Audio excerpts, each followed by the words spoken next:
Meron ka ba dyang 1/4 o 1 3/4 cup na harina? Tara gawa natin masarap na tinapay para sa merienda.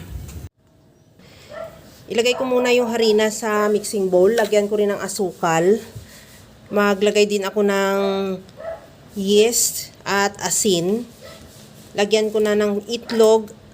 At maglagay din ako ng 1/8 cup lang na margarine. Pwede rin butter kung meron ka.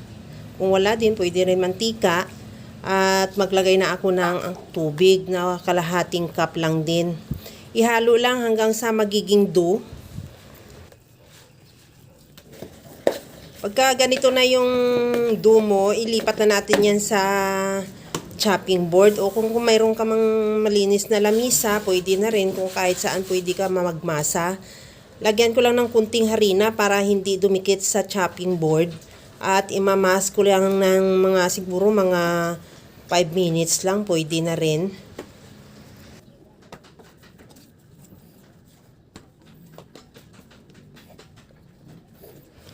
Okay na to. Pagkatapos niyan, ilagay ko yan sa bowl na lagyan ko muna ng kunting mantika.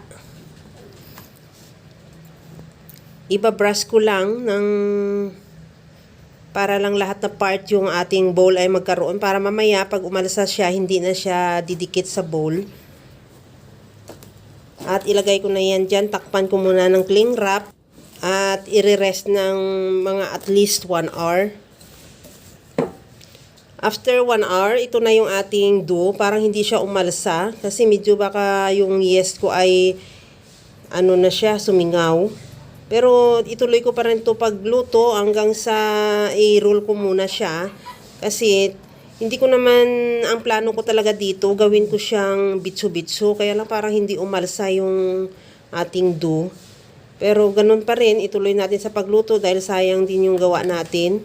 At hiniwa ko lang ng tansya-tansya lang din yan at bilugin. At saka iro-roll ko siya ng pahaba. Kagaya lang yan sa nakikita mo si video. Pagka gusto mo ng mas mahaba, pwede mo naman pahabaan pa. At i-rest ko ulit ng mga at least 30 minutes. Nagpainit na ako ng mantika sa kaldero. Maliit lang din na kaldero para ma-maximize natin yung mantika. Medyo hindi mag-aksaya. At iprito ko na yan ng medium heat lang para mapantay ang pagkaluto niya. Hindi siya mabigla na sunog na yung labas, hilaw pa yung loob. Antayin lang na mag-brown o kagaya lang sa nakikita mo sa video na luto na siya. Brown na ang kulay niya. Tanggalin na natin yan sa kaldero at ilagay sa strainer para makatulo yung excess na mantika. At ituloy na lang natin luto yung iba pa natin nagawang dough o yung tinapay. At ito na siya. Lagay na natin sa ating serving plate at ready to serve na. Kaya mga kalasa, kung nagustuhan mo yung ating video, please like na lang at pakishare na rin sa inyong mga friends. At kung bago ka pa lang sa aking channel, subscribe na at i-click mo na rin ang bell button para sa mga notification. Ito na yung ating tinapay. Masarap din naman siya. Ang plano ko sana dyan, gawin ko siyang bitso-bitso kaya lang hindi siya umalsa. Kahit ganun pa man, nakakadiscover pa rin tayo ng napakasarap na tinapay sa simpleng paraan lang. Kaya hanggang sa muli mga kalasa, thank you for watching. Bye-bye!